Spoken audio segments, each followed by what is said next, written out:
Hi there guys, welcome to our last session, our last online session, our last recorded online session of the winter.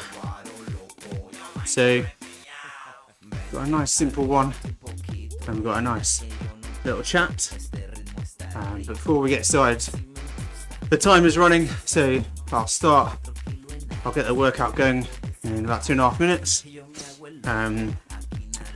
We basically, very simple session, nice long warm up. Then we got 3 by 5 minutes at VO2. So we're very much looking to kind of sit within that 12 to 25 minute bracket of high quality VO2 work. We're at the slightly lower end of it, but because they're long efforts, 5 minutes within your VO2 range is a long time in one go, so hence why we're at the lower end cumulatively. And then in the chat, thanks to James for providing an idea, we're going to talk about using heart rate in training and racing, particularly when you don't have a power meter. I guess doing this stuff you will have a power meter really, but also important to make sure you have a heart rate monitor. Pretty much everything you do, I'd really recommend wearing a heart rate monitor. It's not always about having it there for kind of like eureka moments, but as I'll talk about, can actually help you look after yourself a little bit. Okay, so just under a minute and then we'll get rolling. So get yourself ready. I'm doing a course. I decided to do the easy hill climb course again, and I'll just because I wanted a bit more resistance underneath when I do these efforts. I may well regret this, but also just wanted to change the course, doing that flipping coastal route. Anyway, right, so 30 seconds, get yourself ready. Beautiful day here, so hence why these sessions are coming to an end, because thankfully better weather is turning. We're getting the fan on already. Okay, 10 seconds, then we're going to roll.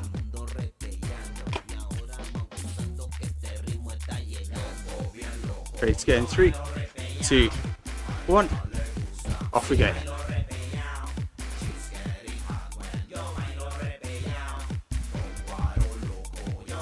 Okay, so I'm just going to pop erg mode on whilst I go through the warm up, and then what I'll do is I'll turn it off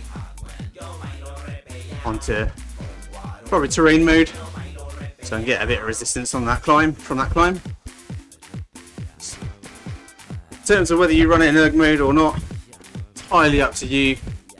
I think as we are getting towards the race season, I probably would encourage you guys to use erg mode less and less, because you do want to be able to produce this sort of power, hit those targets without erg mode on, because obviously in a race you need to be able to be producing power smoothly and consistently, and erg mode actually is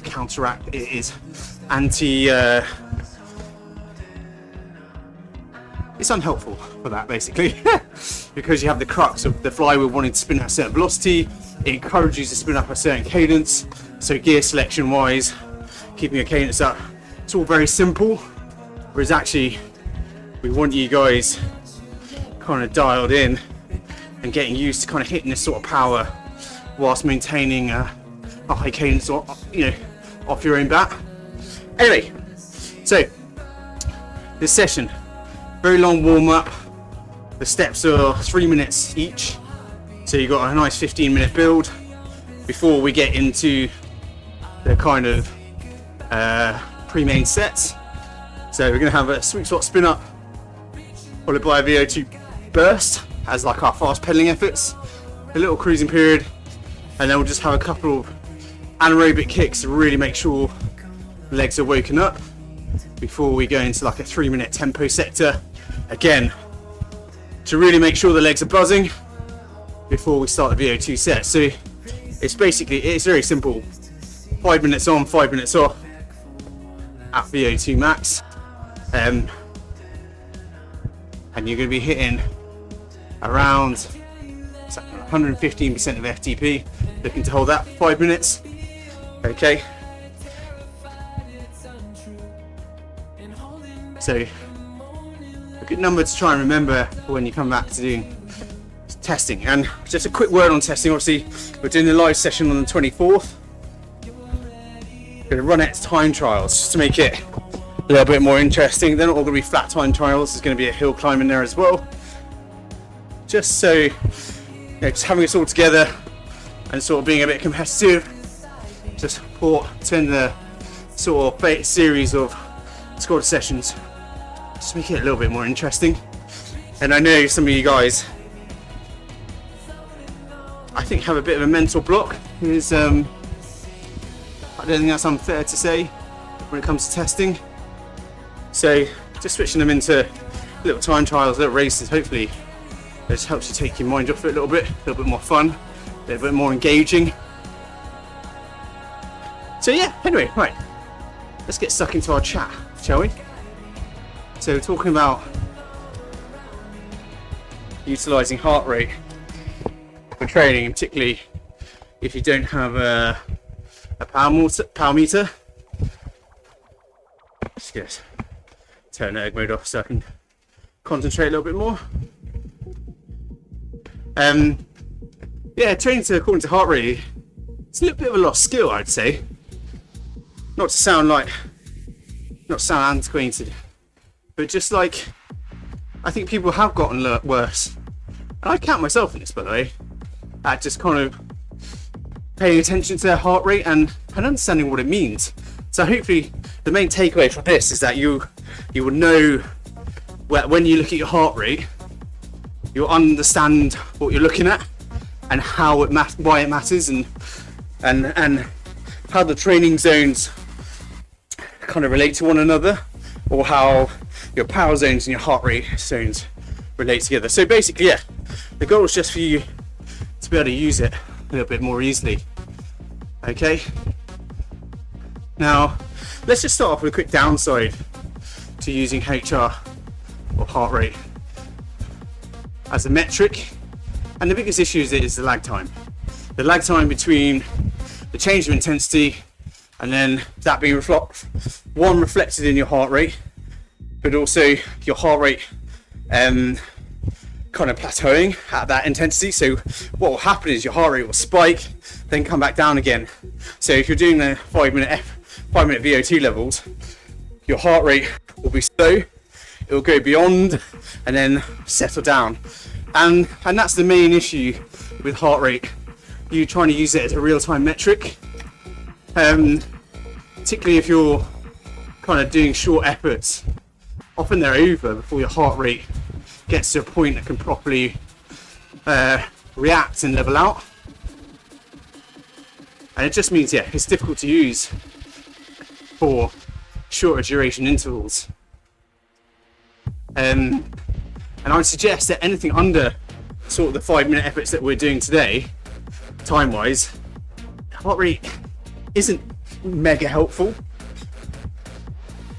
However, also arguably power isn't that helpful for kind of really short durations, because when you're doing like a sprint or like a sub 1 minute full gas effort, you can't really take in the power numbers. You're so focused on working hard, you don't really have the capacity to, one, take in the numbers, but also do anything about it. That's why I really like those sorts of efforts, I think, because there isn't any thinking, there's no ego there, it's just getting on with it. And it's only really sort of like those 2 to 5 minute efforts where power is super important as a real-time metric.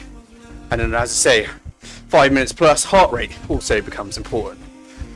So your heart rate can be very useful though for longer duration efforts, as I say, 5 minutes plus, particularly if it is coupled with a power meter.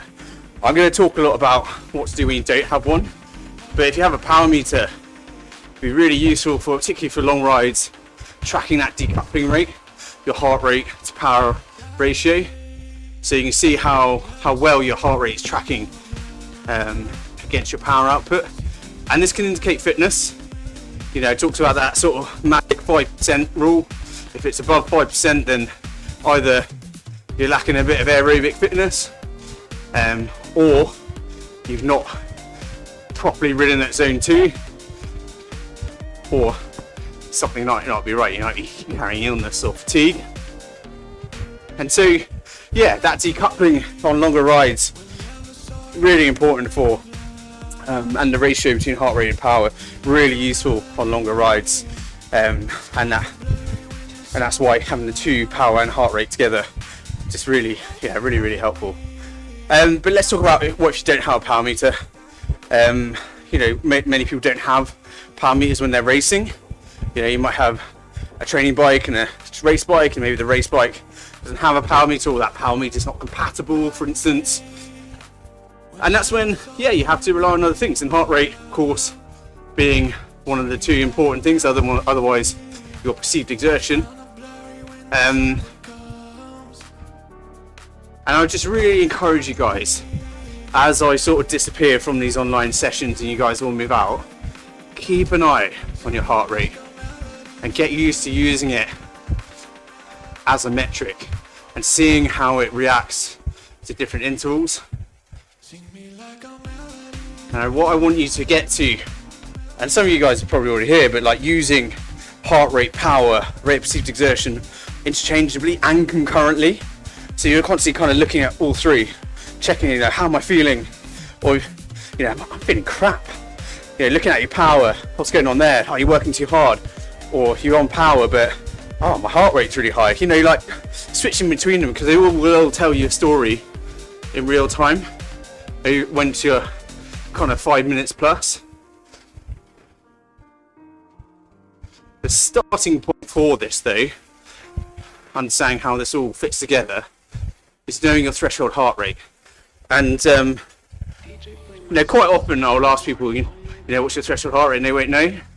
And that's not an attack, by the way, but I guess it's just like a nudge to make sure you know this stuff, because it's a really important thing to know, because once you know your threshold heart rate, you can do all these things. You know, you can judge your power versus perceived exertion versus heart rate. You know, they all work in relation to that threshold heart rate. And the most common field test for working out what your threshold heart rate is a 30-minute test where after warm up you do a 30-minute TT. And when you look at the data afterwards, what you do is you ignore the first 10 minutes of that TT, and then you look at your average heart rate the final 20 minutes, and that gives you like a rough threshold heart rate. And for those of you guys, suddenly you might be thinking that's, well, actually you probably may not be thinking this, but that is why on a number of occasions we've done 10-mile TTs on Training Peaks Virtual, and why I'm always encouraging people to do time trials out on the road, because those are roughly 30 minutes, those time trials, you know, 16k TT, 10-mile TT. So if anybody would like an up-to-date snapshot of their threshold heart rate, we can do that. Do it on Training Peaks Virtual, or the time trial season is kicking off. You know, we can get you doing that, or do a little refresh, so that you know, one, what your threshold heart rate is, but also what it feels like, because that is an important component in all of this. If you do want to do it virtually, the coastal loop, whilst it's a bit boring, on Training Peaks Virtual, that is 16 kilometers. And on Zwift, from what I can tell from doing a little bit of research, the going coastal route in Watopia is basically the same. It's a similar sort of route.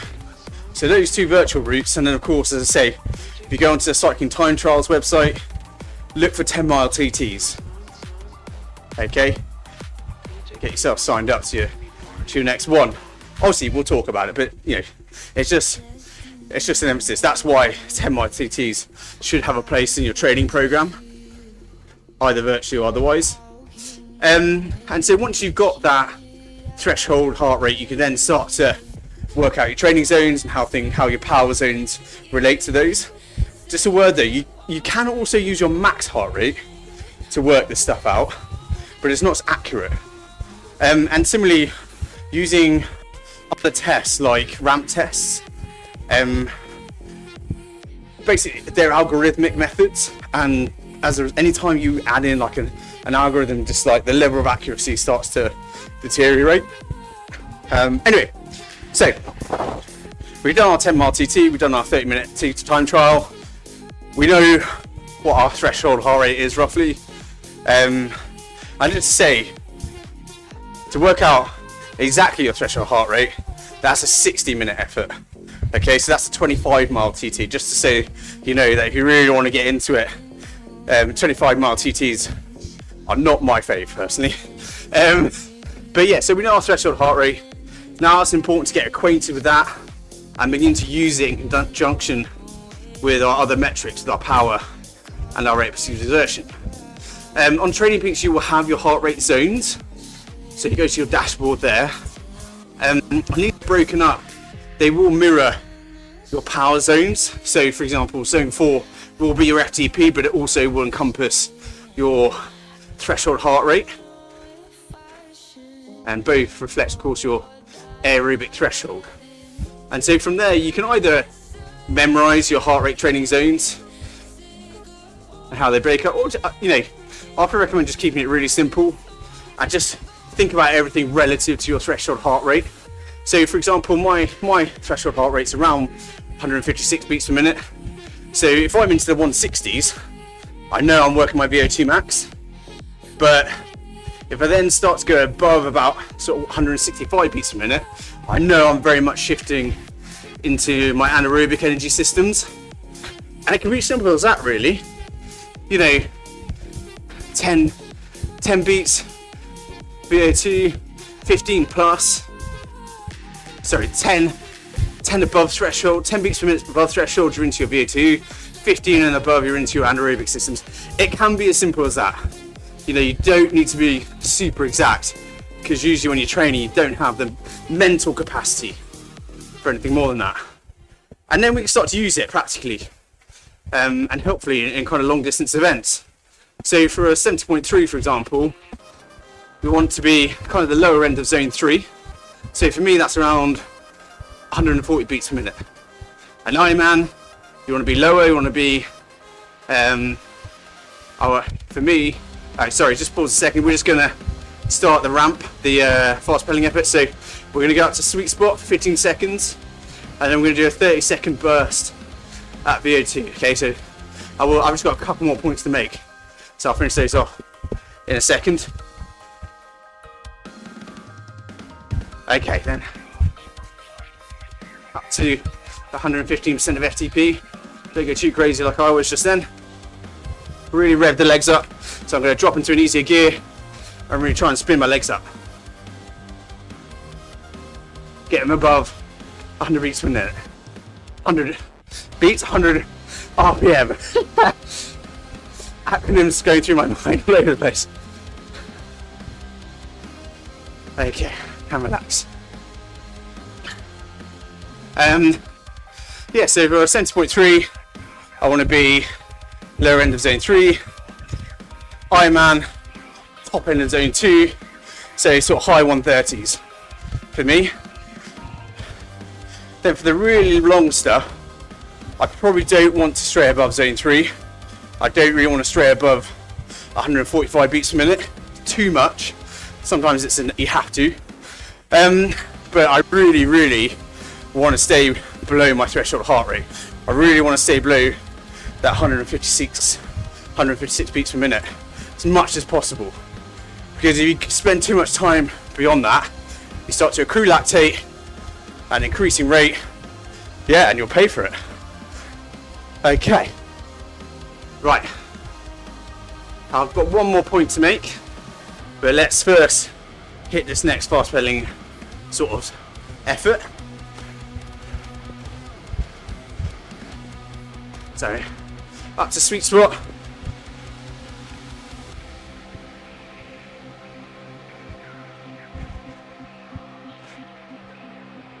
And now up to VO2 for 30 seconds, really revving up the legs.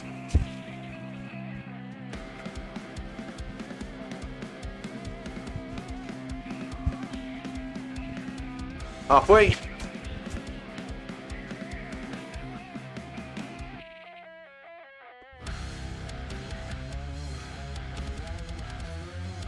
Four, three, two, one. Okay, relax. So, another point I wanted to make was about how you can use your heart rate for making training decisions. Now, a common example is that you do the warm-up, cycling, running, whatever you're doing, and your legs just feel rubbish, or your perceived exertion, how you feel generally, is just higher than normal for that session or for the warm-up. And so if you then refer to your heart rate, and that's much higher, or importantly, much lower than you would normally expect during a warm-up, that's telling you something is wrong. It could be that you're carrying a lot of fatigue, so you need to either scale down your session in terms of intensity or in terms of duration, or if that you logically aren't likely to be carrying that much fatigue. You know, you slept well, you haven't done too much intensity in the last couple of days. You know, just as an example, it might indicate that you're coming down with something and you might be getting ill. But just remember, if during a warm-up your heart rate is way too high or too low, and that sometimes can be hard to pick up. I remember once when I used to live in Acton, I remember running around Gunner Street Park, and I remember starting to run and doing a warm-up, and I was like, oh man, I feel dreadful. I looked down at my watch and my heart rate was like just over 100 beats per minute when it should have been, you know, 130s, 140s. I was like, oh, that's not good. And yeah, next day I was quite ill. So, you know, there are triggers there. Use it as a trigger to kind of bounce and make objective decisions against how you're feeling. So, in summary, heart rate does have its flaws.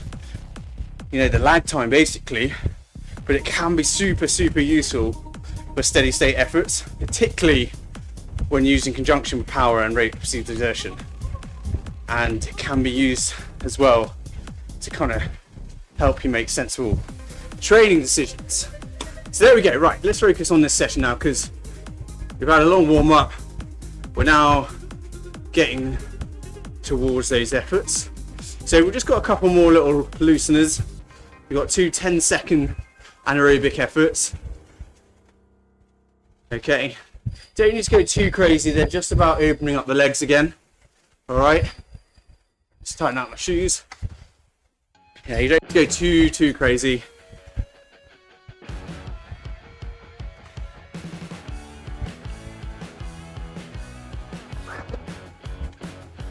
This can come off. I would say the graphics on TonyPeaks is starting to look a bit better. We're slowly getting there. There's things that they do need to work on, but like, yeah, we're getting there slowly. Okay, so let's go out another 35 seconds.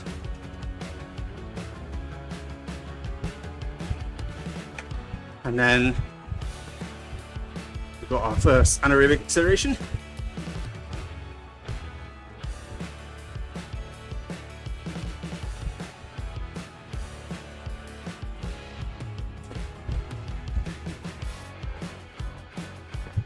So, ready to go. 5 seconds, just 10 seconds as an effort. So, here we go. So, just opening up the legs, remember, don't need to go too hard. 4, 3, 2, and 1.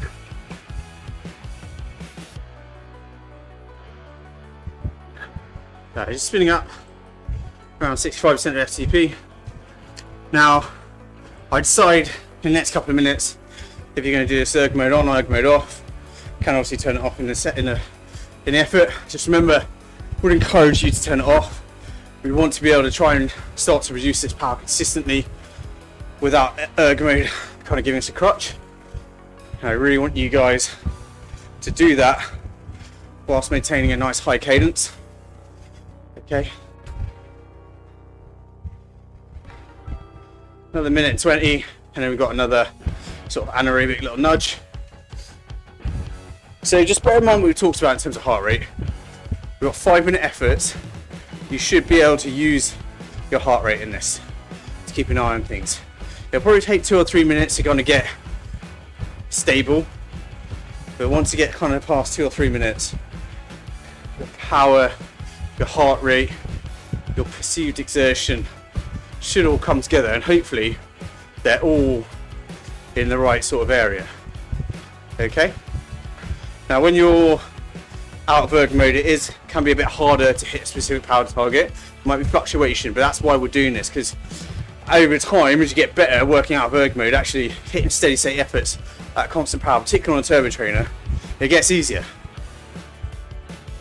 And we want you getting used to split second looking at the heart rate, split second checking the power, split second just sort of checking in with yourself, how you're feeling, split second checking your cadence as well.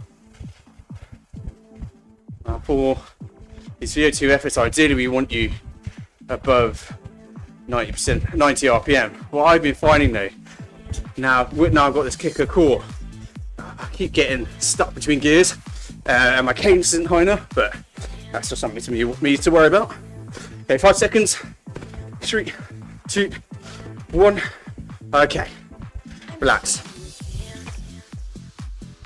So we've now got a 2-minute cruising period, then we're going to take it up to tempo just to kind of make sure we're ready to go, and then we'll drop the bombs.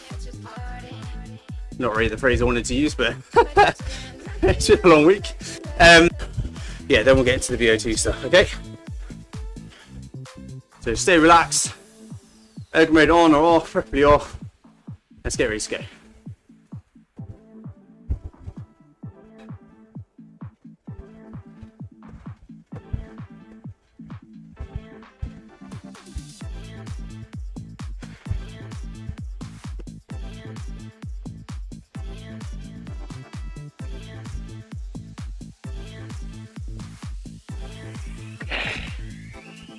One more minute.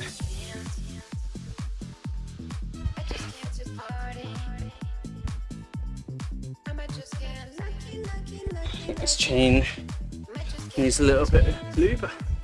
Squeaky.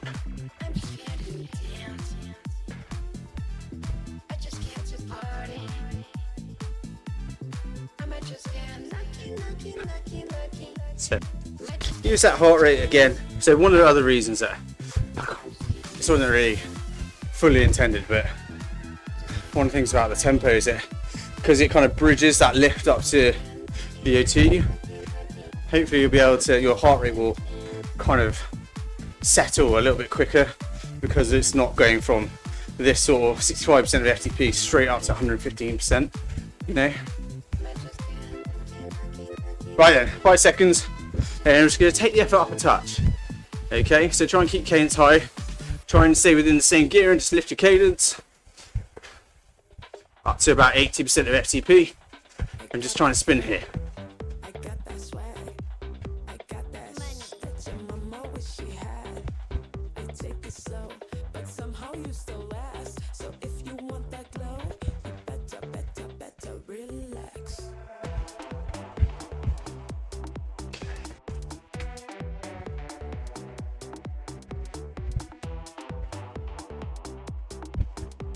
Will I hit the base of the climb in order to be able to use that? We'll see.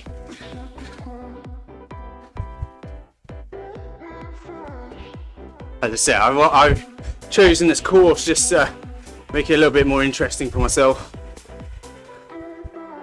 And like you guys, I'm not in full-blown race training or anything. I've just got to do what I can to keep myself going, keep myself interested. And I'll say I'm so bored of riding around that coastal route doing structured training. Equally, I'm actually a little bit bored of this easy hill climb lap, but unfortunately, not the greatest fan of some of the Training Peaks loops. They don't seem to be particularly well thought out. Anyway.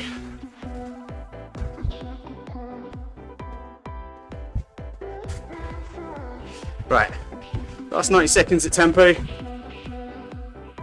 Try and get that cadence well above 85 RPM. Heart rate, where's that? Mine's a bit, wow, my heart rate is quite low. Obviously I'm working quite a bit easier than you guys because I want to be able to make sense, which may surprise you. Yeah, my heart rate is a bit touch low. Let's increase that a little bit.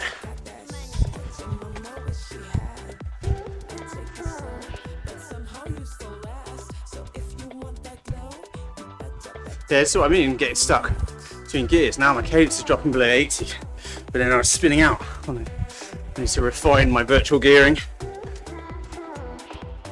Just do that quickly.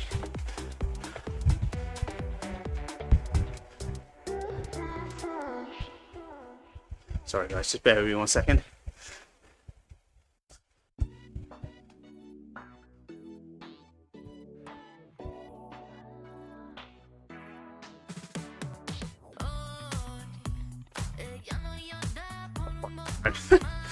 Okay.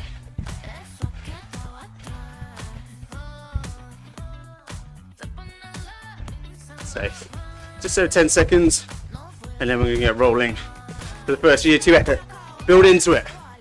Take the first 30 seconds, minute, to kind of get going. Find the right gear. Well, I'll say you will to keep your cadence up. Here we go. So build.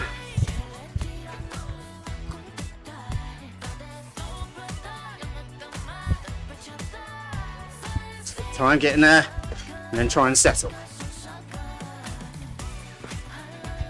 Shoulders down, chin up, try and relax.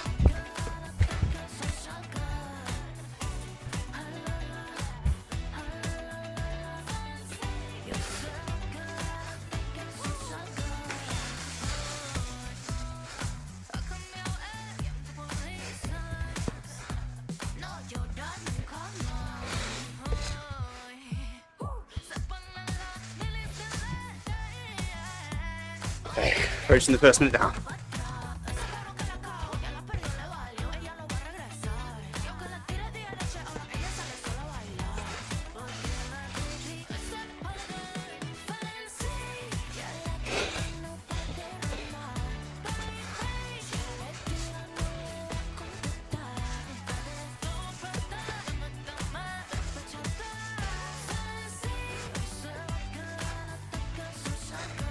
Try and settle in, guys. In that case, above 90 as best you can.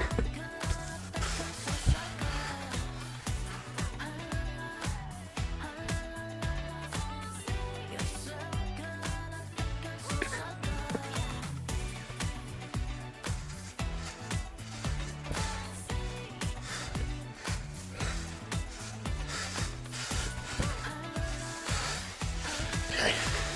Not far off, 2 minutes down.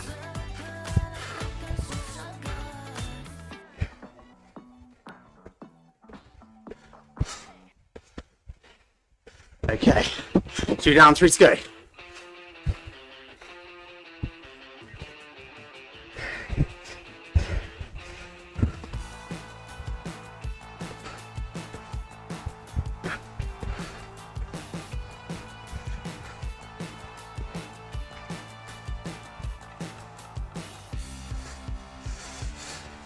Approaching halfway, guys.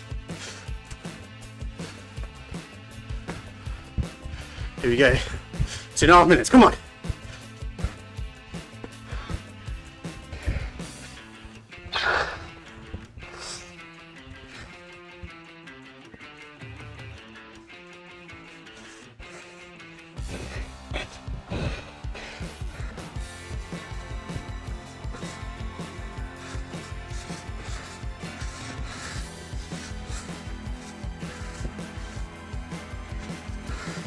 Right, last 2 minutes.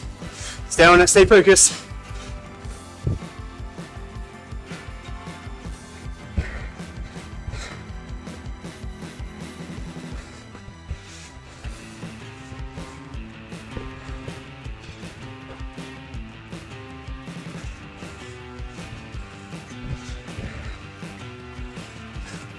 Approaching 90 seconds. Okay, double down for 90.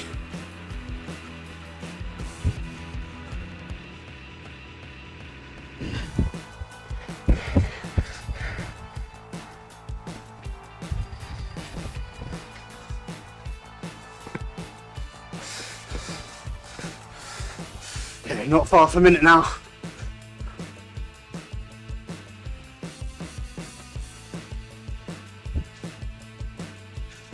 Okay, 60 seconds of power, come on.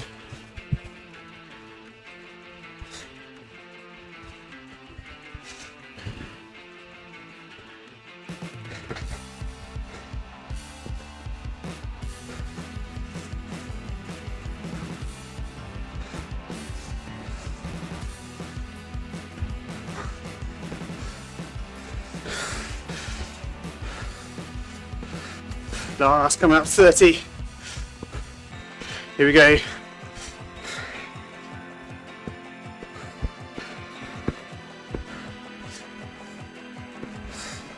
Okay, 20 seconds. Yeah.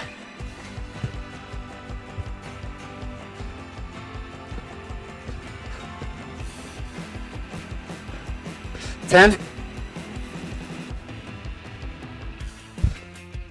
5, 4, 3, 2, and 1. Relax. Good stuff.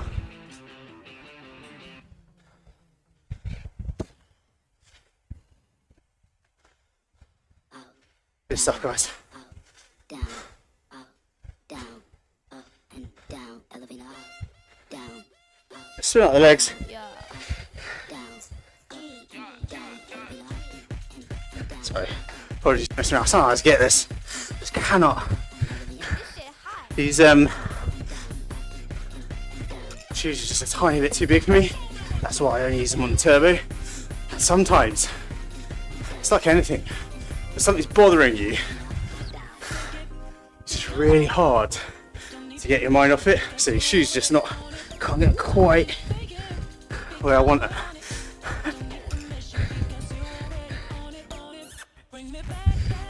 Sorry, last one, I promise.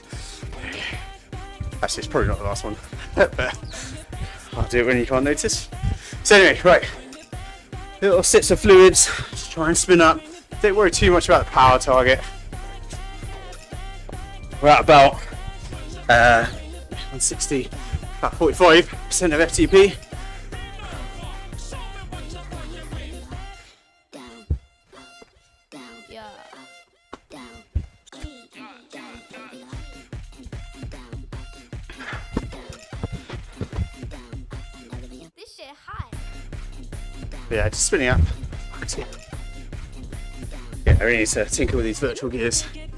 Because you want it, don't need permission because you already own it. Don't need to fake it because you want it. Don't need permission because you already own it, own it. Bring me back, back, bring me back. Bring me back, back, bring me back. Bring me back, back. So just spinning up, guys. We've done one set, we've just got 2 more sets to do. They're tough, but hopefully you're feeling strong throughout them. That's the goal here.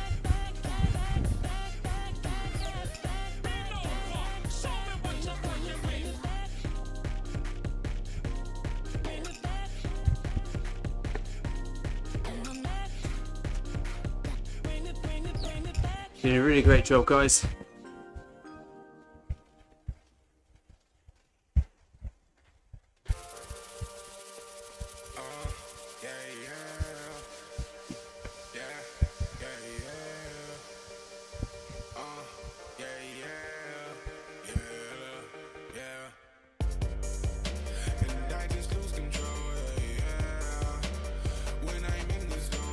Hopefully in the middle of that you were looking at your heart rate. It's the goal. You may even find, I mean, my heart rate wasn't quite up to sort of VO2 level in that.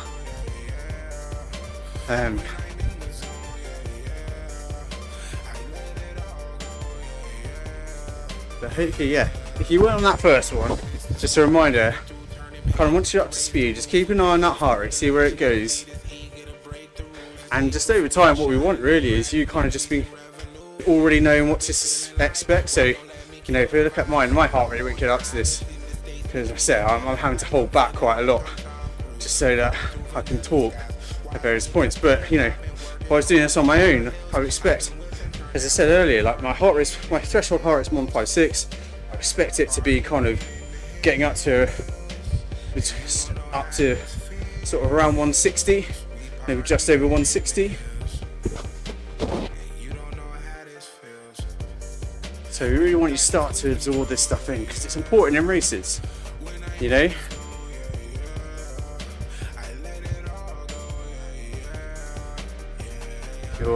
If your heart rate's creeping up in a race, maybe you're just not on a great day. It happens, and this obviously for triathletes applies to running as well.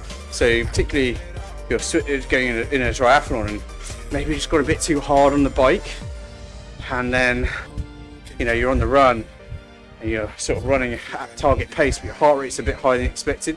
And I guess the point there is just like, don't be afraid to take your foot off the gas a little bit, recover, and then rebuild. Like, no race is linear, and I think anyone that sort of thinks that you can hold a target power or target pace indefinitely, it's just not realistic. Even iron distance, you know, your power's going to fluctuate. You're going to have you know, your fueling, whatever. There's all kinds of things that matter. Anyway, right. So here we go then. Let's rebuild.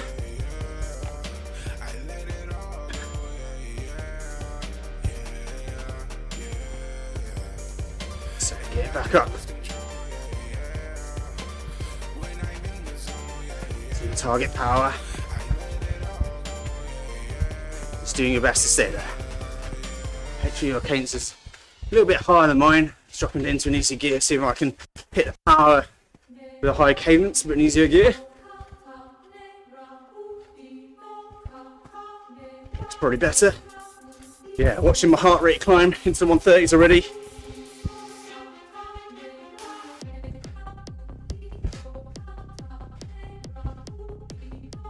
And we're not far off the first minute down. So hopefully that's power. Watching heart rate climb. 140s.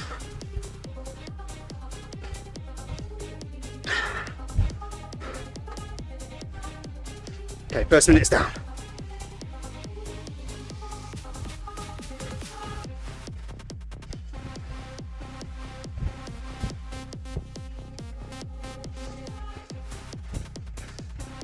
Keep an eye on that heart rate. Where's it going? Are you getting to zone yet?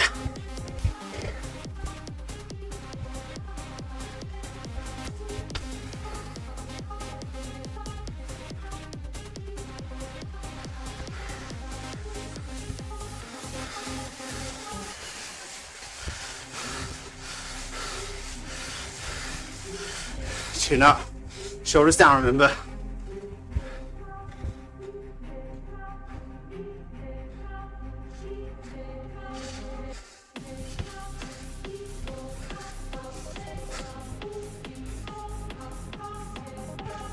Okay, approaching 2 minutes down.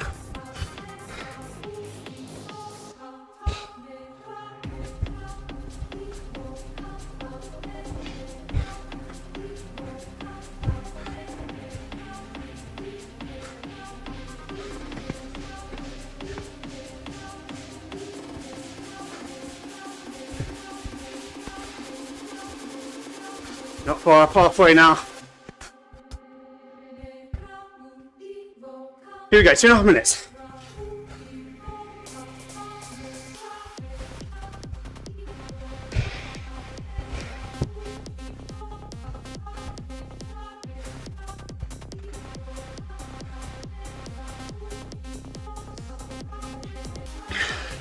Where's the heart rate now? Should be roughly up to zone.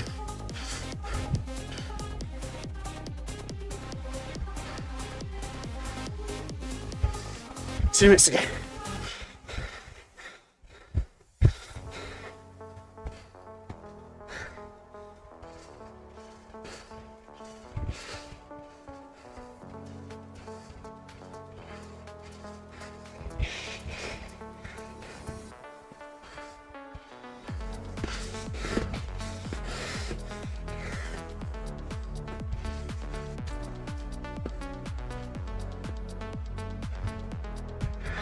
Last 90 seconds then, come on. Stay strong.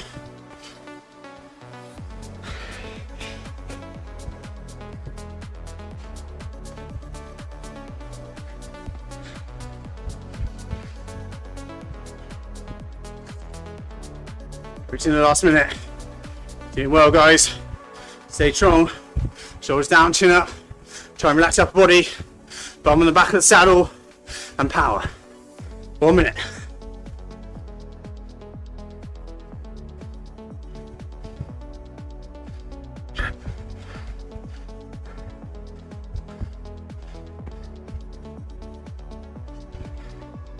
Wait 5 seconds. Not far now.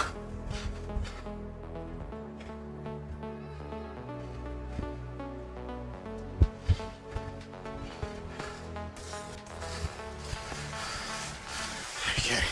Last 8 seconds in.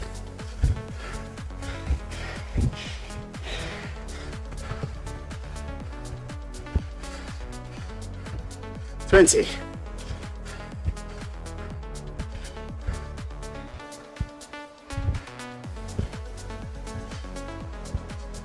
Last 10.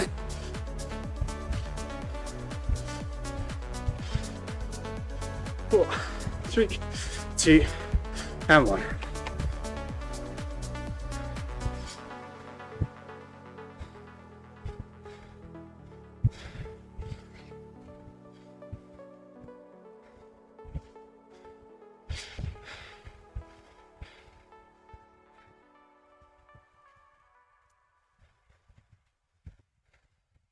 Good stuff, guys.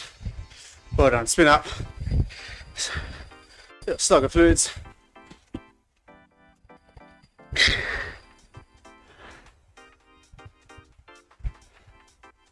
So spin up. Try and relax.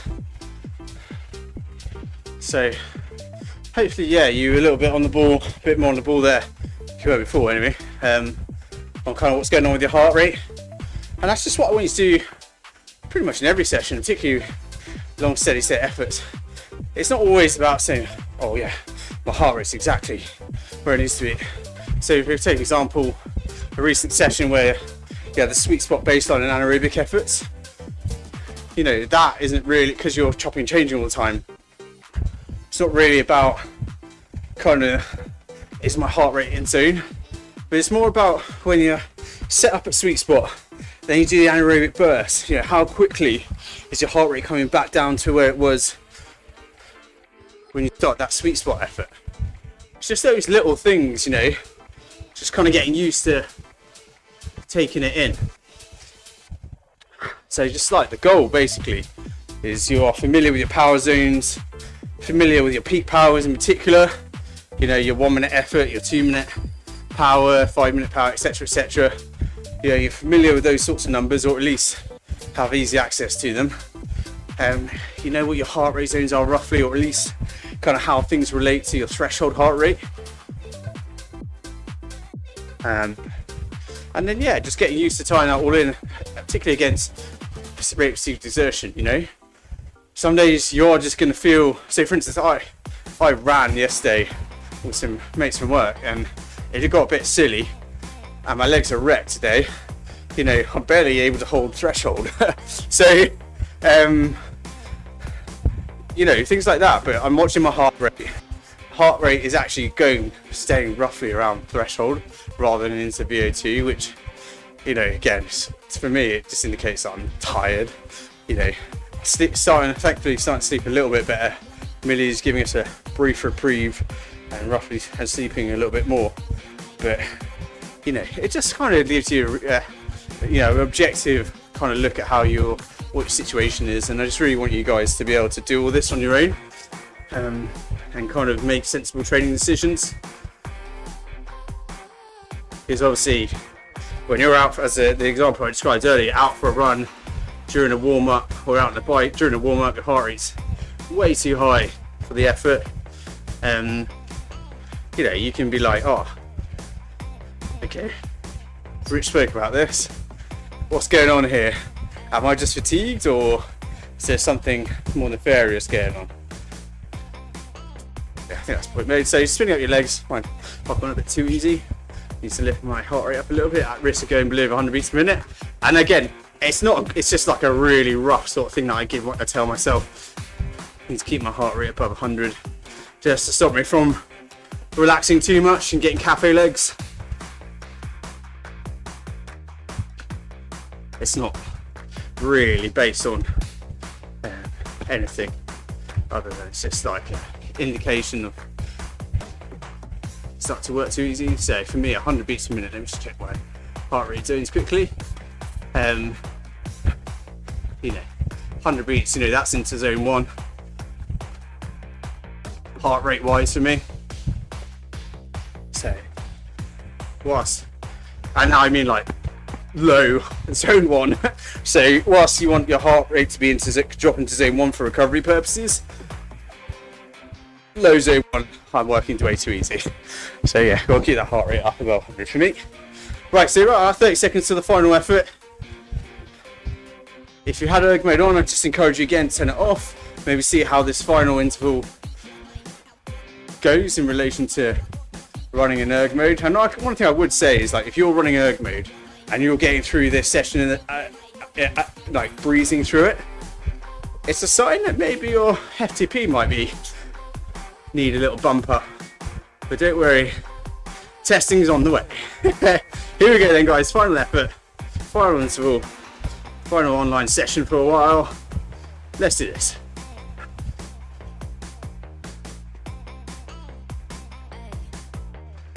One of the things you might realise, and it might be the case for me today, is that sometimes your legs just won't turn over as quickly. So I'm able to probably hit power a bit more easily with a low cadence, but I do want to spin up a little bit more. So whilst I might not be able to hit my power targets very well, so I have a higher cadence and to be a bit more efficient. There are times where I can only hit the power at low cadence, and it's just because your fast twitch muscle fibers are tired and you're not able to maintain the same leg speed.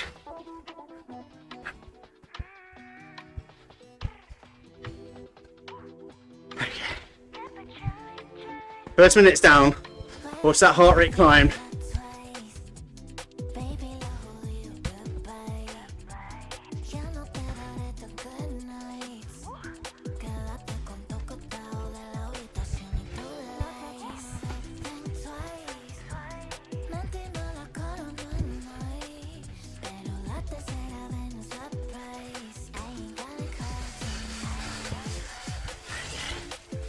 Seconds down. 3.5 minutes. Hard work left of the session.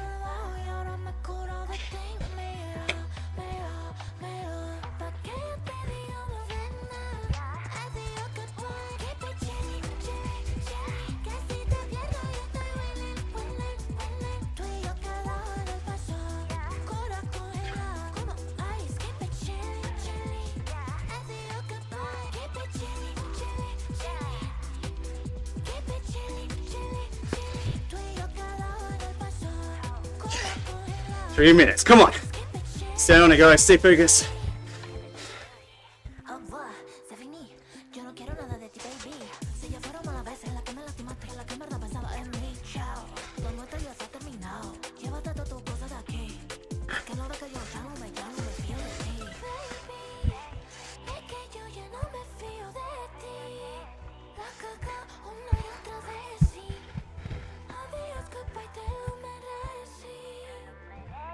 Okay, we're over halfway now. Stay on it. We've only 2 minutes to go.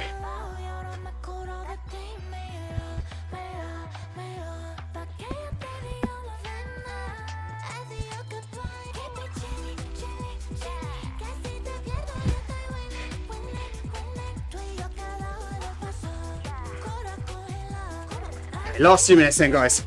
Stay on it. We're so close to being done now.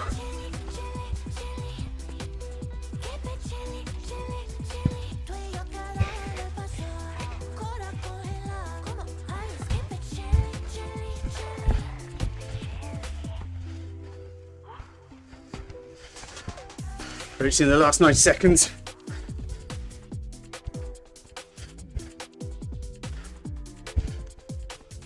Come on now, sell a message for 90.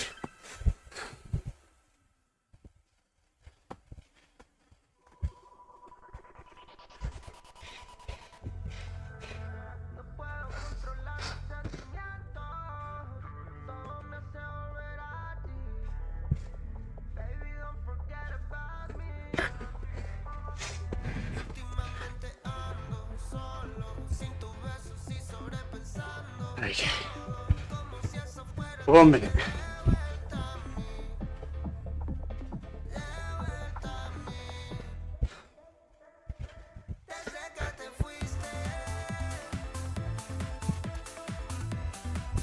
Last 45 then.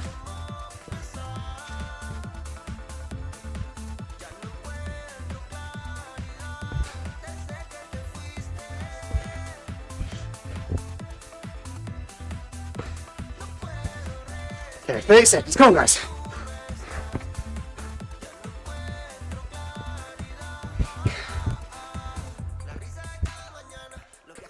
$20.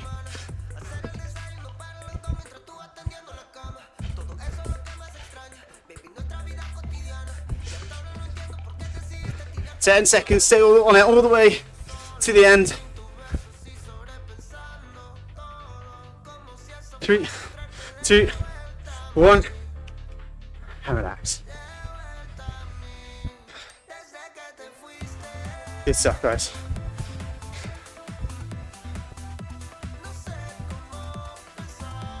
Good stuff. Good stuff. Spin up. Release the shoes. Just relax. Get your heart rate back. Breath back. Heart rate. That's all I think about. But well done, guys. At the risk of being annoying, I will just kind of repeat very quickly what I was talking about. So, heart rate, when you haven't got your power meter, it's really useful for like longer steady state stuff and for like longer events. It's useful with power for like, particularly in long rides, tracking that decoupling effect. Wanting ideally to stay below a 5% decoupling rate over like a 3-4 hour ride. If you haven't got power, you know, you really need to know your threshold heart rate. Remember the test for that. It's a 30-minute time trial. We've done plenty of 10-mile TTs on Training Peaks Virtual, and we can do them again if everyone really wants to do one. You know, everyone's getting outside now. Get yourself signed up to a 10-mile TT near you. They're really, really straightforward. You know, you do get some kind of like all gear type guys, but generally everyone at time trials, they're usually really nice. I would say the vibe at a time trial is much nicer than your local crit or road race or something, because usually people are there on their own, so they're more willing to chat. You know, you do get kind of clubs turning up to them, but generally speaking, most people are kind of there on their own, or maybe with another friend, or you know, it is quite a lonely sport, time trialing. It doesn't tend to attract your big kind of outgoing types. It tends to attract sort of Billy No mates like this guy. So, but having said that, you know, everyone is there, and they all, it attracts introverts, but generally they're there on their own, so they do want to talk to other people. I've kind of sold that quite badly, but hopefully you get my point. Yeah, get to your local time trial. You know, the great thing the cycling time trials has finally done is introduced a road bike category. Normally everyone was just in the same category. You know, I think they had like a tandem category or something, but you know, now we've got a separate road bike category, which means it's so much more accessible. Which, you know, saying it now, it just seems ridiculous that it's not always been the case. But you know, you don't have to have the Switch TT bike, or if you can't be bothered to do it on TT bike, maybe it's in the shop or whatever, you can still go do a time trial. Okay, Cycling Time Trials is the website. 30-minute TT, usually equivalent to sort of a 10-mile TT. If you want to do the full aerobic, the full threshold heart rate test, that's a 25-mile TT or a 60-minute TT. Okay, and And then once you've got that threshold heart rate, you can start to see how things interrelate. So for instance, these 5-minute efforts, you know, you're probably looking 5-10 beats higher than your threshold heart rate. And then if you're going anaerobic, you know, 15 plus beats higher than your threshold heart rate. Your training zones, heart rate zones, are all on Training Peaks. Go to your dashboard, see how they relate to your power zones. And yeah, just start getting using this stuff, because it does matter. And I mentioned a really important way it matters in that it can help you kind of just make sensible training decisions. I'm in the warm-up, my heart rate's through the roof. You know, am I fatigued? Do I need to scale down my session? Or am I getting ill, you know? And of course, yeah, one thing I haven't really mentioned is heart rate variability. That's not a real-time metric, but can be useful. But I would just want a very, very quick word on heart rate variability. For it to be a useful metric, you probably need, I'd say, about 6 months worth of data. So, may not be immediately useful. Okay. Anyway, so last few seconds, chilling out, really well done. Make sure you have a nice stretch, high protein meal afterwards. But yeah, last online session, last recorded session, and then 24th of March, we're all back together for some time trials for a more fun version of CP testing. And then, and yeah, we all need to be on Training Peaks Virtual for that. And just remember, Training Peaks Virtual is free on a Tuesday, so there shouldn't be any issues with getting everyone there. Anyway, well done, guys. I'm not sure, you probably didn't enjoy that, but hopefully you had a good session nonetheless. Well done.